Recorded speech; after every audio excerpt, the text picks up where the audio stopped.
Olá amigos do YouTube, sejam bem-vindos. Este é o seu canal para as construções ecológicas. Eu sou o engenheiro Aguinaldo Veronese e no vídeo dessa semana eu vou dar algumas dicas sobre como avaliar você mesmo a qualidade dos tijolos ecológicos. Não esqueça de se inscrever em nosso canal para continuar recebendo os nossos vídeos. Deixe o seu like, o seu comentário para continuarmos melhorando sempre. Para fazer uma boa avaliação dos tijolos, você vai precisar de um paquímetro, de preferência digital porque é mais fácil a leitura, uma balança com capacidade de pelo menos 5 kg e precisão de pelo menos 5 gramas, um balde ou bacia com água limpa onde seja possível mergulhar o tijolo por completo. E antes de começarmos, algumas considerações importantes. Esse método não substitui os ensaios feitos por laboratórios que são muito mais precisos. Falando desses ensaios, é importante que você saiba que o simples fato de você solicitar ao fabricante o laudo não garante por si só que aquele fabricante produz tijolos de qualidade. Isto porque o laudo garante apenas que aquelas amostras que foram ensaiadas apresentam aquele conjunto de resultados. Não existe qualquer compromisso ou responsabilidade do laboratório em verificar se as amostras realmente foram produzidas por aquele fabricante que solicitou o laudo, ou se as amostras foram coletadas aleatoriamente conforme determina a NBR. Enfim, o laudo não é uma certificação, como muitos pensam. Qualquer pessoa pode levar amostras para um laboratório, pagar os custos, que hoje está em torno de 400 a 500 reais, e após aí 15 a 20 dias obter o laudo referente àquelas amostras. Dito isso, vamos colocar a mão na massa, quero dizer, a mão nos tijolos. A NBR 8492 descreve 3 tipos de ensaios que os tijolos precisam ser submetidos. Vamos começar pela análise dimensional. Adquira de 3 a 5 amostras do fabricante que pretende avaliar. De preferência, acompanhe a coleta dessas amostras e garanta que elas sejam coletadas de forma aleatória, sem qualquer verificação prévia, se possível, uma de cada pallet. Identifique as amostras com uma caneta de ponta porosa, exemplo, amostra 1, 2, 3 e assim sucessivamente. Com um paquímetro totalmente fechado, garanta que ele esteja zerado e em seguida realize as medições nos cantos de cada tijolo, anotando os resultados. Cada tijolo fornecerá 4 medidas. Eu vou deixar na descrição o link para uma planilha que facilita muito a análise desses números e a interpretação dos resultados. Faça isso em pelo menos 3 amostras. Ao alimentar os dados na planilha, ela já fornece uma classificação com relação à análise dimensional. Muito fácil, não é? Agora vamos ao segundo ensaio, a absorção de água. Deixe as amostras no sol até que elas estejam totalmente secas para iniciarmos o nosso ensaio. No laboratório, isto é feito em um forno. Com a balança devidamente zerada, pese as amostras secas e anote os resultados na planilha. Mergulhe os tijolos na água até que fiquem totalmente submersos, por um período de pelo menos 2 horas.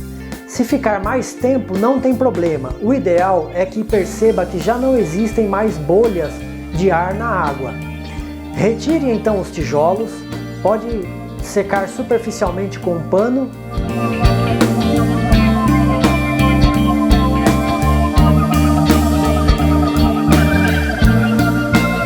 E pesar imediatamente, anotando os valores na planilha.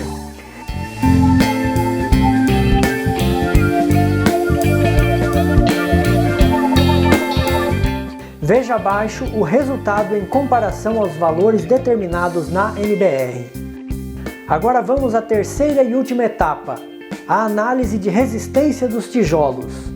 Obviamente que não temos como substituir uma prensa de laboratório para determinar esta grandeza, mas é possível saber com as mãos se o tijolo está ou não atendendo à resistência mínima exigida pela NBR, que é, na média, de 2 MPa.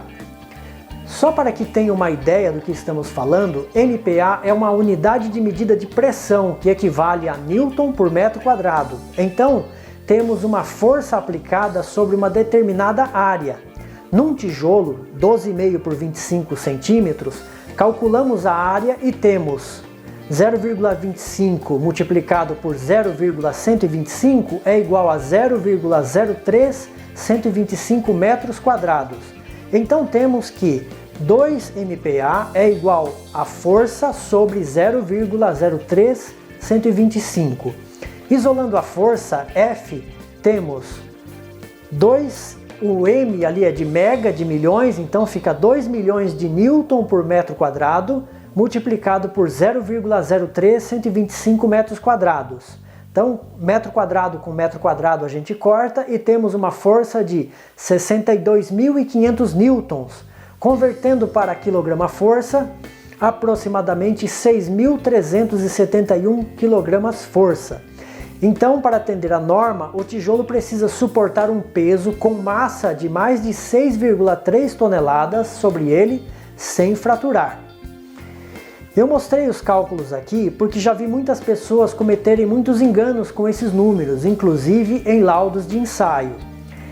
Os mais atentos talvez estejam perguntando, mas você não descontou a área dos furos dos tijolos?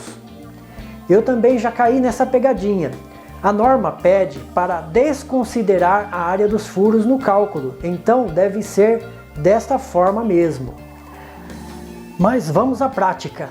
Se você refizer os cálculos, considerando uma área de 1 centímetro quadrado, aproximadamente aí a ponta dos nossos dedos, chegará a uma força de aproximadamente 20 kg-força.